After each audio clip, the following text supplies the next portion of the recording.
Most people, when they recognize they have a problem, immediately try to solve the problem, or if they can't solve it, they acknowledge that they have a problem, and then they think about the problem and they try to strategize. They try to find ways of resolving it, even if it's not immediate. But are you having a roommate problem? Have you gotten together with someone, you're a couple or married, and all of a sudden you find yourself thinking, we're roommates. He's doing his own thing, I'm doing my own thing, she's doing her own thing, I'm doing my own thing. Regardless of where you're at or who you're with, all of a sudden you find yourself rooming with somebody that you once were intimate with, somebody that you once loved so much and vowed that you would be inseparable. How did you get here?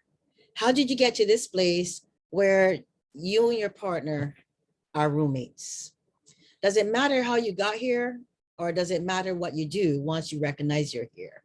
We're going to address those two questions. But first, let's talk about how you got here and why. Why are you in this position? Why is the person that you are in a relationship with your roommate? Well, a lot of reasons could have brought you to this point. A lot of things could have happened that brought you to this point. Trust, lack of communication, growing apart. All those things had to occur in order for you to find yourself here. But more than that, what is interesting is that you immediately recognize when there's no talking. When people stop talking, what happens? They're talking to somebody else, but they're definitely not talking to each other. Then there's no growth. If there's no communication, you've heard this time and time again, communication is one of the key components of a healthy relationship. But let me suggest not only a healthy relationship, communication is part of the process of keeping a relationship alive. If you're not talking to each other, you're talking to somebody else, you're talking to yourself, or you're just plain not talking. So that's the first thing. Recognize if your communication has stopped, you have a big problem. It's going to lead to to you living with a roommate. The second issue is no intimacy or sex. And again, both of those are different, right? Intimacy is you touching, connecting with the person on a spiritual, mental, and physical level. But sex is a whole different thing, which is mostly the physical meeting the intimacy, because intimacy leads to sex, and that's just the way it is. But if you're not having sex, if you there's a lack of intimacy, there's no hello darling, how are you sweetheart, no touch, no hug, no, just no interaction, you're heading down a wrong path. The next thing is spending no quality time together. Quality time, as I always point out to my couples and people who come to me for counseling, quality time is essential to keeping the heartbeat of the relationship going. Quality time doesn't have to be taking somebody to the movie theater, which by the way is not always quality time, because you're not really talking or engaging. You're watching the movie. That's entertainment. You're being entertained together, but that doesn't necessarily mean it's quality time unless you both truly enjoy watching movies, right? But quality time for me is when you go out of your way to spend one-on-one time with your partner, where you can engage and talk without distractions. That's the key. For me, quality time is not always about distractions. Quality time is one-on-one engagement where you can tolerate each other and where you can talk to each other about things, issues that you may have individualistically or collectively. The other thing is the person walks in the door and it becomes routine. It's like they come home at a certain time, they go sit in front of the TV at a certain time, they go to bed at a certain time. And in between that space, there's no interaction, there's no quality time, there's no intimacy, there's no communication. It's rote. The person is doing automatic. And at that point, when they come home, there's no emotional connection to that person. There's just facial recognition. You're like, oh, he's home, she's home, we're here. That's how you became roommates. You became roommates because one or all of those components are lacking in the relationship. You're either stop talking, you're not having sex, you're not being intimate, you're not spending quality time together, and you're just comfortable in a pattern of behavior that avoids all kind of interaction. So you have a roommate problem. If you're listening to me and all those things that exist, or a majority of them, you have a roommate situation, and you know it because at some point you've said it to each other. One of the both of you said, we're just roommates, or you thought it and not verbalized it. But when you have a roommate situation, how do you fix it? And why should you fix it? Well, first of all, the roommate situation came into being because both of you do not know how to resolve your conflict. There's some conflict that arose, whether it's distrust in some form or fashion, or whether it's disappointment or disregard or disrespect. All of that stuff came into play, and both of you decided it is better not to address the issue or confront the issues, or you don't know how to without a third party, and you just both shut down.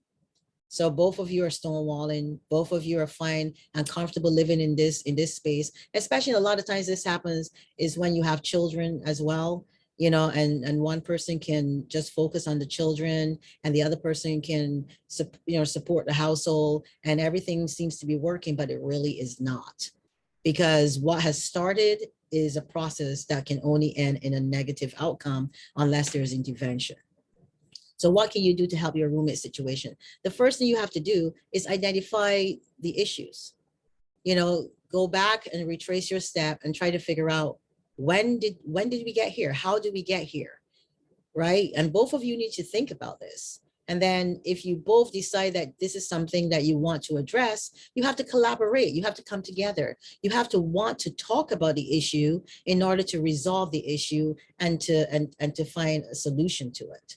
But if you're not talking, if you don't want to talk about it, how do you get the other person to say, okay, let's talk about this? Because sometimes a lot of people do not like confrontation. They do not like confronting issues, and they definitely do not like conflict. So they try to avoid conflict if they think that the situation or the circumstances that got you here in the first place are going to flare up all over again. It's like Groundhog Day. So what do? Well, how about writing the other person a letter?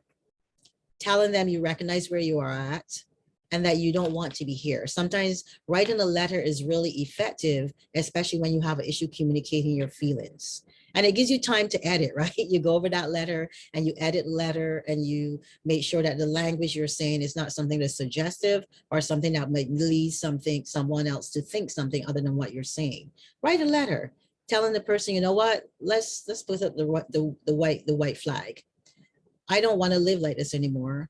I want us to come back to the table. Let's sit down and figure out how we can get past this roommate situation. That's a collaboration that's needed. So you can write a letter and the person and address the issues on both sides. The other issue is, you know, one person, I mean, normally in relationships is always one person that reaches out to the other person. Because when you find somebody is stone wall to the point where the wall is actually stone, it's really difficult to get through to that other person. So you can have a third party, reach out and have a third party, you know, negotiate on your behalf, or, you know, just help the other person to understand where you're coming from or communicate what you cannot communicate on your own. And that's a second solution.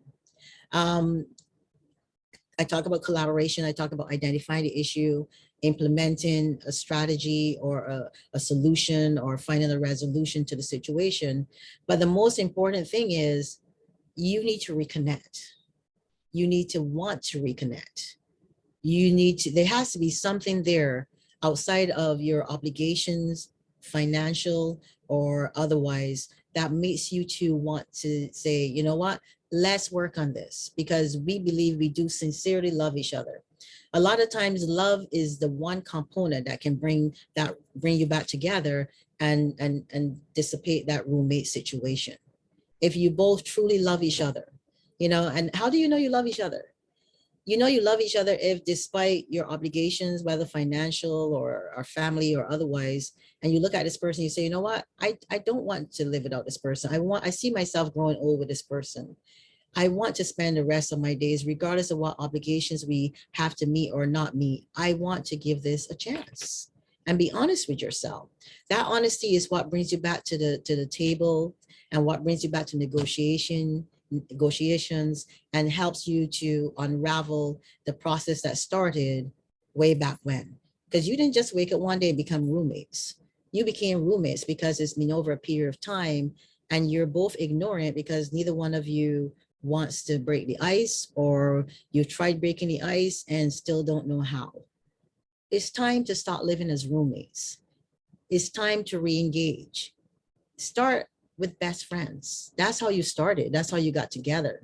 You created a friendship and a bond that made you both believe that you wanted to marry or you wanted to date your best friend. Go back to the basics, go back to the beginning. I have a video on here that talks about starting over, resetting, hitting the reset button. Watch that video, see if that helps you. See if that gets you to the place where you're willing to start over, where you're willing to say, let's just do what we did before. What do they say? If you stop doing what has always worked, it's crazy, right? So find out what worked for you in the beginning. It's not too late. Get back to that place and give it one shot, one more time. Decide that this person or this relationship is worth you investing the effort and time. Commitment. You can be committed to a relationship and still have a roommate situation. You don't want to have a roommate situation just because you're committed to your children, just because you're committed to your financial obligations. It is not pleasant to live in a house with someone you once loved and someone you once had such intimate desire and feelings towards. It can be emotionally draining and psychologically damaging for one or both people. Why put yourself through torture? Why not stop for a second and think about this? And I saw it one time on a poster and I thought it was brilliant, and I'm not the person that created it. But think about this one thing. If happiness is a choice, then choose happiness. Choose to be happy.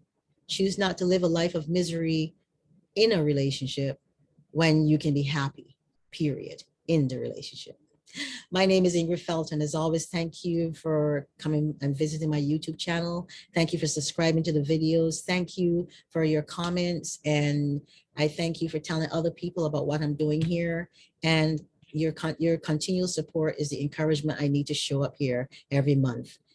I hope you get some value from what I said today. And I hope that you will implement the strategies that I suggested.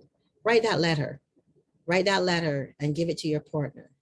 Let it be the peace offering that they need to understand that they're not in this alone and that you're willing to learn how to compromise, and compromise will lead you to the happiness that maybe you both are deserving and you both need.